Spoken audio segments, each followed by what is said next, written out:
حضرت محدث ابن جوزی نے لکھا ہے کہ حضرت حبیب اجمی ایک بزرگ تھے، ان کے پاس ایک شخص اکثر آتا تھا، بڑا مالدار تھا، ایک ہی بیٹی تھی، وہ بھی ٹانگوں سے معذور تھی۔ تو آپ اکثر اس کو کہتے ہیں کہ تو توبہ کر، اللہ کی بارگاہ میں رجوع کر۔ ایک وقت ایسا آتا ہے کہ پھر انسان کا جب کوئی اپنا نہیں رہتا پھر اسے مصلی یاد آتا ہے، لیکن اگر مصلی کی عادت بچپن سے پڑ جائے نا تو پھر ذرا آسان ہوتا ہے اللہ سے دل لگانا۔ وہ اکثر آپ اس کو کہتے ہیں کہ ٹھیک ہو جائے کہ تو بیٹی ہے، وہ بھی بیچاری معذور ہے، تو کہاں دولت لے جائے۔ آج کرتا ہوں، ہم تاریخیں دیتے رہتے ہیں نا اللہ تعالیٰ کو معاذ اللہ کہ رمضان سے میں نے نیک ہو جانا ہے، عمرہ کر کے آؤں گا تو پھر میں پکا نمازی ہوں۔ خدا کے بندو، کس نے تجھے بتایا کہ رمضان تک تو زندہ رہے گا؟ کس نے خبر کی کہ عمرہ کرنے تک تو بچے گا؟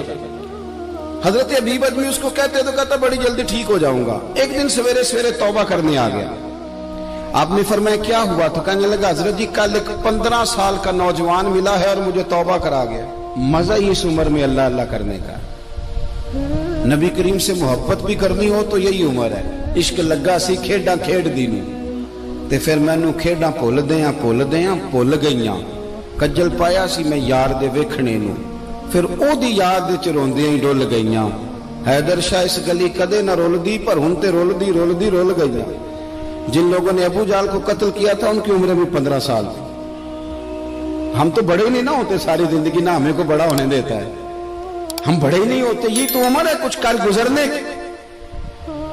15 سال کا نوجوان توبہ کرا گیا تو آپ حضرت حبیب اجمی کہنے لگے وہ کیسے؟ کہنے لگا حضرت جی میں کل منڈی گیا تھا، مجھے کچھ سامان خریدنا تھا، تو بغداد کے بازار سے میں نے مچھلی خرید لی 10 کلو، باقی بھی سامان تب خود لے جا نہیں سکتا تھا۔ تو مزدور آپ کو پتہ ہے بیچارے آج بھی سڑکوں پہ بیٹھے ہیں، تو مزدور بیٹھے تھے تو ان میں ایک نوجوان 14-15 سال کا، چہرے پہ بڑی روشنی کی۔ میں نے اس کو کہا بیٹے مزدوری کرو گے؟ کہنے لگا حضور مزدوری بھی کرتا ہوں، پڑھائی بھی کرتا ہوں، اور جو اللہ کو منظور ہو اس کی عبادت بھی کرتا ہوں۔ میں نے اسے کہا کہ یہ میرا سامان ہے فلان جگہ پہنچانا ہے، کیا لوگے؟ کہنے لگا 3 دینار مزدوری۔ سودا طے ہو گیا، اس نے سامان اٹھا لیا۔ کہتے ہیں رستے میں ظہر کا وقت ہو گیا، کہنے لگا چچا اگر اجازت دو تو نماز پڑھ دوں۔ 15 سال کا جواب۔ کہتے میں رکھ کے نا وہاں سامان تو پھٹے پہ بیٹھ گیا، وہ نماز پڑھنے چلا گیا، باقی لوگ دیر سے آئے، وہ بچہ جلدی آ گیا۔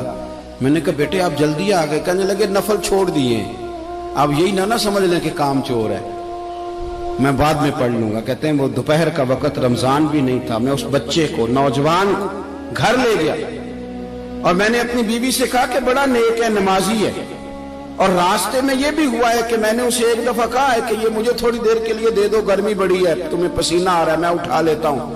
کہنے لگا نہیں چچا میں رزق حلال کھاتا ہوں، اگر آپ اٹھائیں گے تو میں 3 دینار مزدوری پوری نہیں لوں گا، پھر پیسے کم کروں گا، میں نے طے کیا ہے کہ اٹھاؤں گا۔ تو کہتے ہیں میں نے اپنی بیوی کو بتایا تو بڑی متاثر ہوئی، کہنے لگی دوپہر کا کھانا پک گیا، اسے کو روٹی کھا لے، رمضان بھی نہیں تھا۔ کہتے میں باہر نکلا، اس کو 3 دینار تھمائے تو میں نے کہا بیٹے ایک بات میری مانو گے؟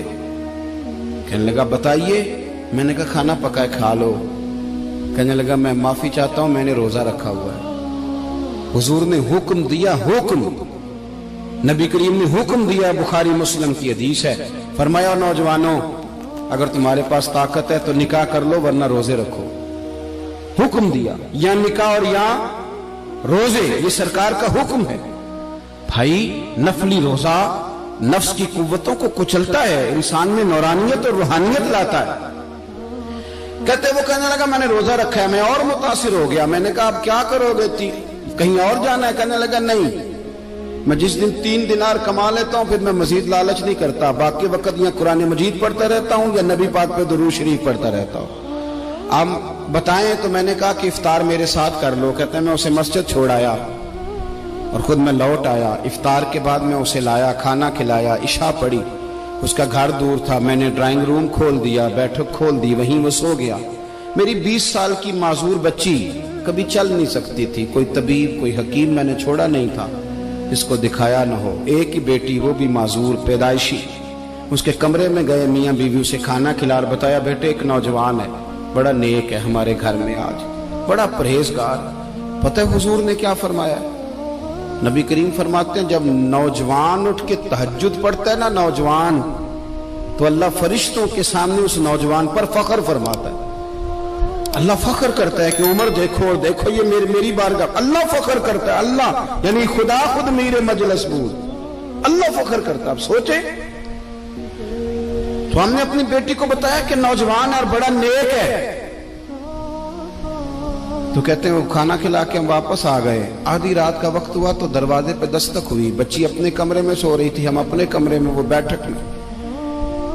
گھبرا کے اٹھے کہ اس وقت کون ہے دروازے پہ؟ تو بیٹی کہنے لگی ابا دروازہ تو کھولنا.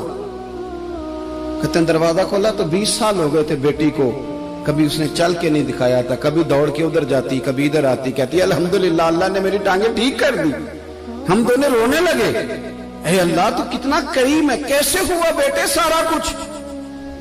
بیٹی کہنے لگی ابا آپ نے کہا تھا نا کہ نیک نوجوان آیا ہے, تو میرے دل میں خیال آیا اللہ اگر واقعی نیک ہے تو اس کے صدقے مجھے شفا ہی دے دے. یا ایھا الذین آمنوا اتقوا اللہ وابتغوا الیہ الوسیلہ. تو کہنے لگی ابھی میری دعا بھی پوری نہیں ہوئی تو رب کریم نے فضل کیا ہے اور مجھے شفا عطا کر دی.